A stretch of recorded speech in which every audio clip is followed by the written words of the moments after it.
Hello everyone, welcome to This is the Police. We're gonna be doing a let's play of this game. Be aware it does contain mature themes, like some of the worst crimes that people can commit towards others, etc. So be aware of that when we go into the game. Aside from that, this is a police management game where you basically have to sit throughout the day, send out your police and solve crimes, catch the criminals and all that jazz. Let's let the game speak for itself, shall we? Day 1, July 15th. It's a Monday. Mayor Rogers, a sex maniac? City Hall confirms rumors of Jack Boyd's resignation. Boyd, hate to be that guy. Mark War 2 to be shown in Freiburg, the day before the worldwide premiere, by Mayor's personal request. So, judging by the newspapers, we are in the city of Freiburg. Our car is pretty terrible. Right. Keep that in mind for later.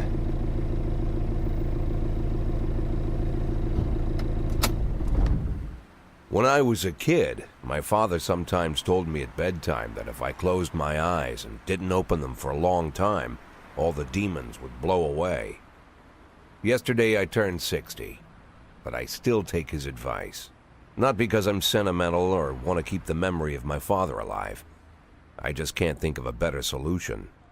To get away from all the demons that haunt Freiburg, I'd need to wear a blindfold 24/7. Plus, it's a good idea to act blind when talking to reporters. At least that's what my colleagues say. They're afraid of press conferences. But for me, it's more like a confessional. No matter what lies you tell, you're privately thinking the honest answers. It helps me remember who I am. The fact that I'll be reading all about it in the papers tomorrow is a small price to pay. Call it penance for the preacher.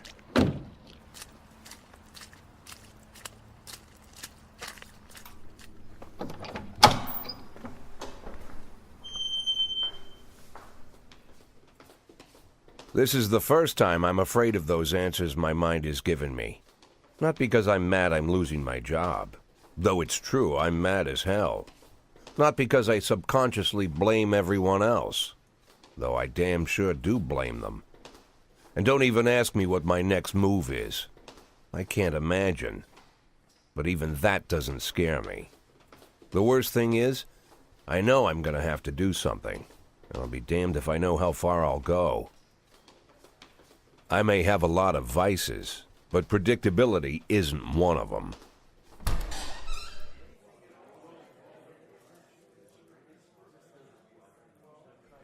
I learned a long time ago how to drive away the swarming demons.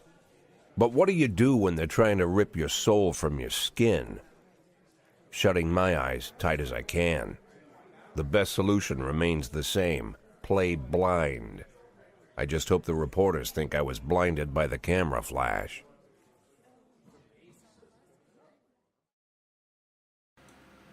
Okay, so we are, in fact, Jack Boyd.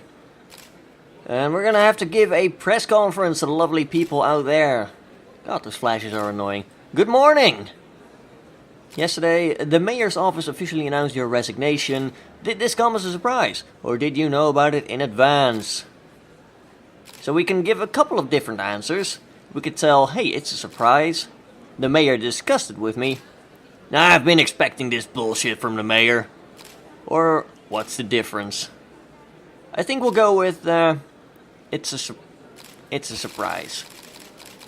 I thought I'd be working as a policeman for another 5 to 10 years. I just want to serve the city. I was very surprised, of course. Do you already know the name of your successor? Can I go, no, I have no idea. I think it's a new man. I think it'll be a department veteran, or who cares? We could just be the old, bitter cop who's like, I'm gonna lose my job, screw everyone. I have no idea. Of course not. And I don't think the mayor's office knows who it is either. After the recent corruption scandal, your deputy Francis Kendrick said he was looking forward to resigning. If the mayor offered him your position, would that change his mind? Perhaps. No way. I'd be happy, or who cares? I don't know, I don't really know much about Kendrick yet, so we're gonna say perhaps. We'll leave it open. It sounds possible, if he thinks a new office would help him serve the city a little longer. Although Kendrick was acquitted, many still believe that the police are cooperating with the Mafia. Do you have anything to say about this?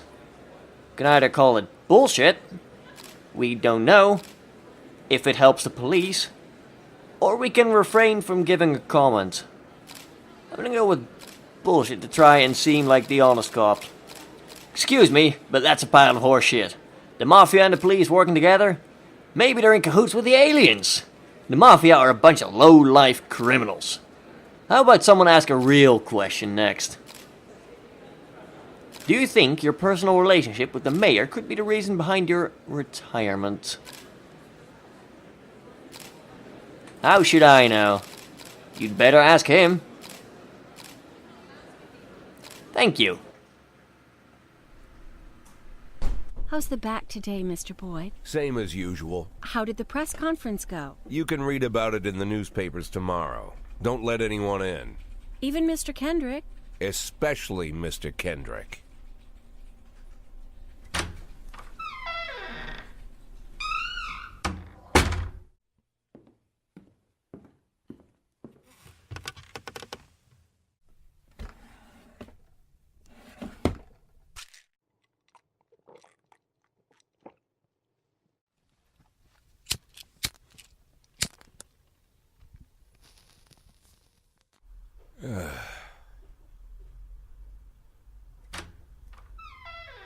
As soon as I heard the door creak, I knew what face I'd see.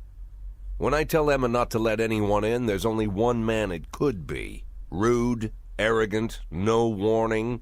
That's Mayor Rogers in a nutshell. White summer shoes, white socks, white shorts, white polo shirt, and the white smile of a hungry shark. Mayor Rogers enters every room like he owns the place. Even the floorboards under his feet sound like they're creaking an apology. He never shied away from the odd corruption scheme. It's like the devil walks behind him. In the movies, the villains controlling the city play golf with the judges. Rogers plays tennis with them instead. That's about the only difference. Jack, I was hoping to catch you after the press conference. You ran away so quick. There's no smoking at City Hall. No reason for me to hang around. Well, this morning I signed a ban on smoking in all public buildings. Soon you won't be able to smoke here either. Soon enough I won't be here at all. That's what I wanted to talk to you about. The people of this city like you, Jack. The police chief of all people. Don't betray that, Jack. Don't get wrapped up in any schemes. Sit nice and quiet for the next 180 days, and you'll be remembered as a hero. That's the only thing that you still have left. Be the hero. Then how am I supposed to scrape together a retirement fund? You had a million chances to secure a luxury pension, one that even I would have envied, although I've never set aside any money for myself. I'm not planning to retire anytime soon.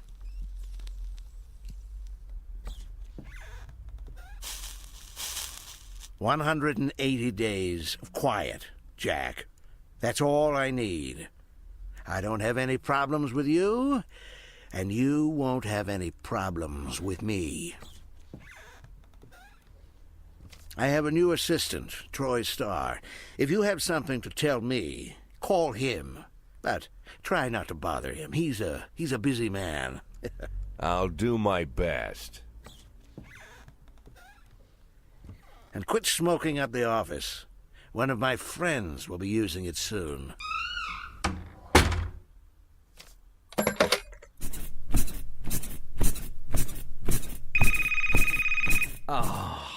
I'm sorry, babe. Only the mayor has this number. Mr. Mayor? Yeah, is this Troy Starr? Yes? Go fuck yourself, Troy Starr.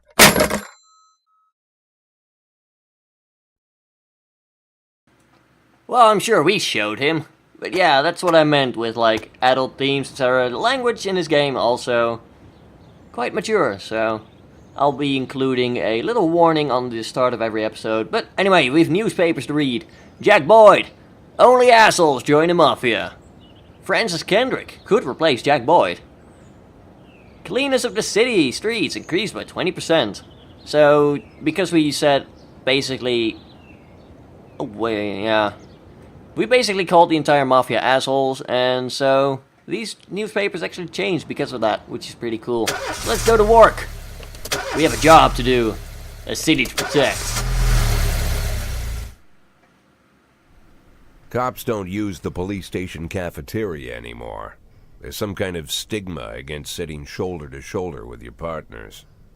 Everybody just takes snacks from the machines or grabs a meal and hammers it down in the corner like a vulture on a corpse. The main thing? Don't look into anyone's eyes.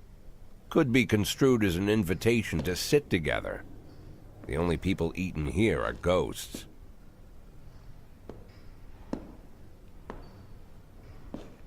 My deputy, Francis Kendrick. He recently became one of those ghosts. The subject of one of the most devastating corruption scandals in the history of Freeburg. No evidence to support the accusations, but everyone knows Kendrick's days are numbered. I need that file I asked for. Needs to be ready tonight. Francis didn't say anything, but I understood. Ghosts aren't supposed to talk. Besides, I got a feeling he was already finished.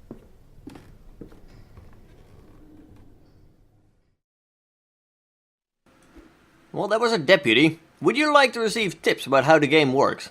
We can either be like, sure, show me what you got. Or we can go, I'm a 60-year-old police chief, a few months away from retirement. I don't need anyone telling me how to do my damn job. But seeing how I'm not 60 years old, not a police chief, and not a couple of months away from retirement, yeah, we'll go with what you got. Freeburg PD organizes upcoming work assignments into shifts for today and tomorrow. Every shift, officers respond to crimes in progress, and detectives continue their investigations. You can freely move employees between shifts. So you can ask them to work tomorrow, etc. All detectives and officers possess several important characteristics. We've got Abrams over here. Professionalism, this number over here with the star, shows the overall efficiency level of your policeman. A figure around 150 is considered average. Any policeman who falls short of this mark is not entirely reliable. While those whose professionalism is considerably higher than average are a safe bet, even in a pinch. An individual's level of professionalism may rise and fall over the course of their career. Energy, this bar over here, shows how tired your policemen are. The less energy your people have, the less reliable their work, and a policeman who is exhausted might fall asleep at the wheel, or make a critical error on the job. Your employees lose 1 point of energy after each working day, and restore 1 point after each day of rest. Your employees don't tell you everything. Some additional characteristics are hidden from view. For instance, some cops are lazy and will come up with any reason they can think of to take the day off, while others like to drink too much. You can only guess about these things, but you should be able to draw your own conclusions based on the behavior of your employees. Right, so we have B shift on duty today. We have Kochi, who has a stripe, so people who get stripes will boost the efficiency of their other comrades if they are the officer in charge. And we've also got a couple detectives that will go out and study things like homicides and theft and things.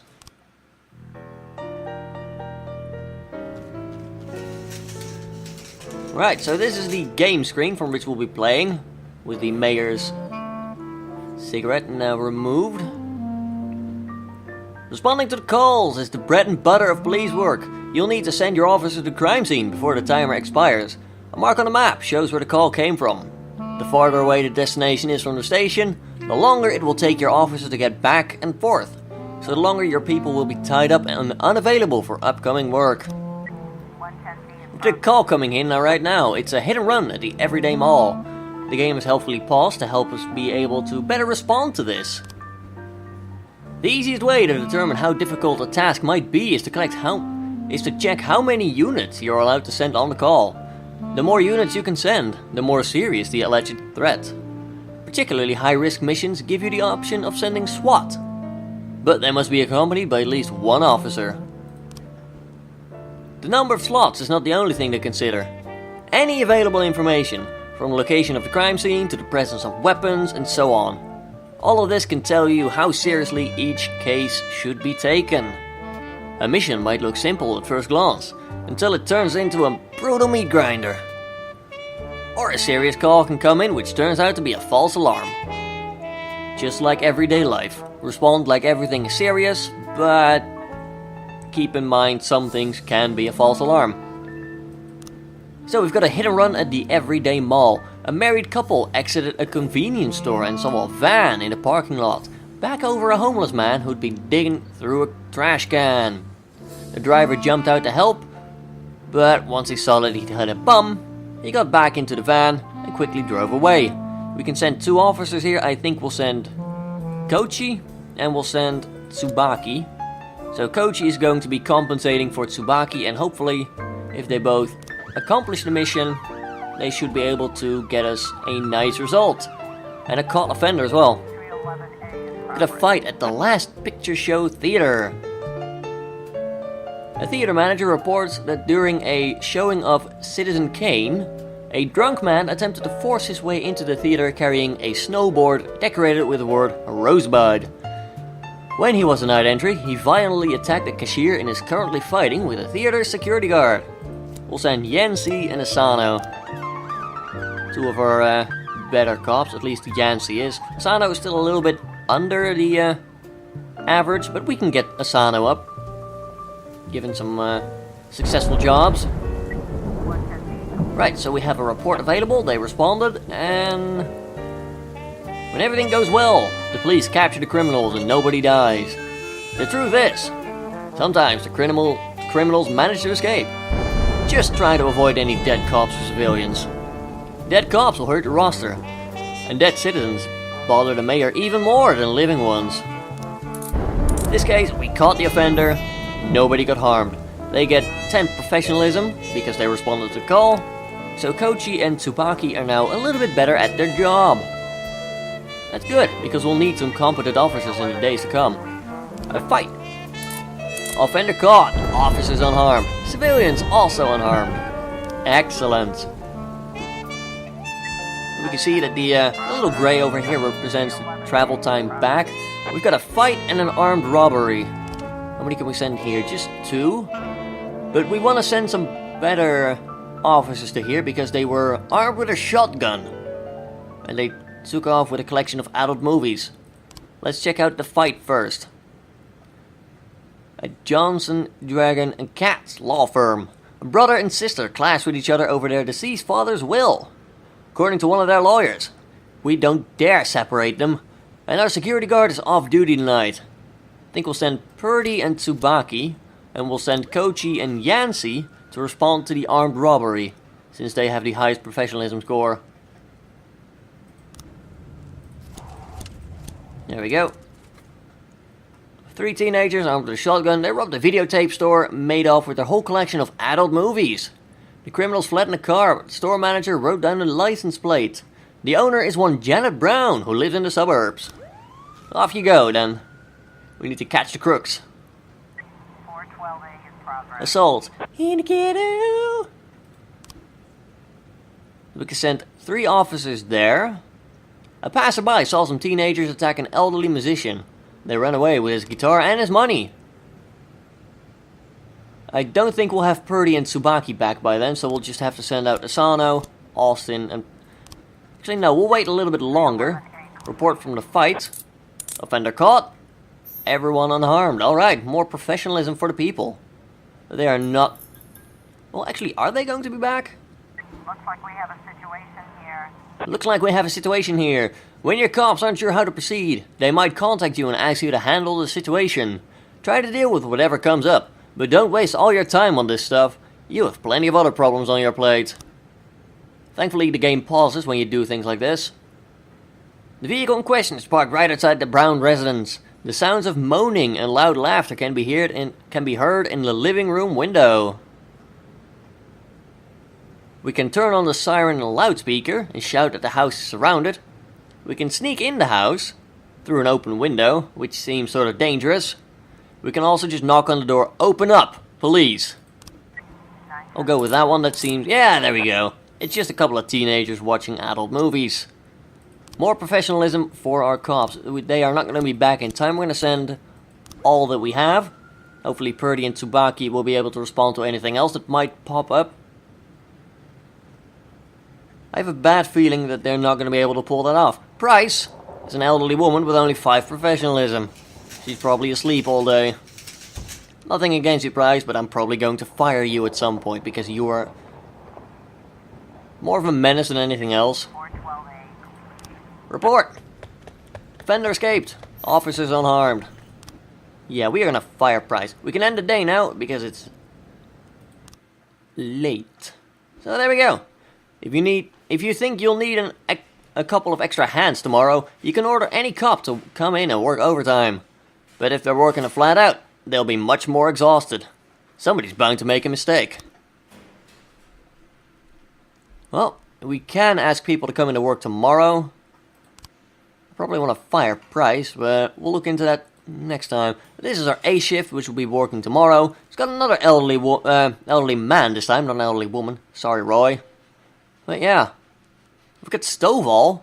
He's amazing at the job. We've got Vandal, Robbins, Samadi. Yeah, this is not a great shift. And overall, I would dare say that this shift's actually better because it's got more people over the average. Anyway, we're going to end the day, and I think we'll end the episode here. So let me know in the comments how you like the game thus far, and if you want to see more of it. Also, don't forget to leave a like if you want to see more. That is a helpful indicator, and it's useful for the channel. If you want to see more, this is the police, and don't forget to hit that subscribe button. And until next time, have a good one, folks.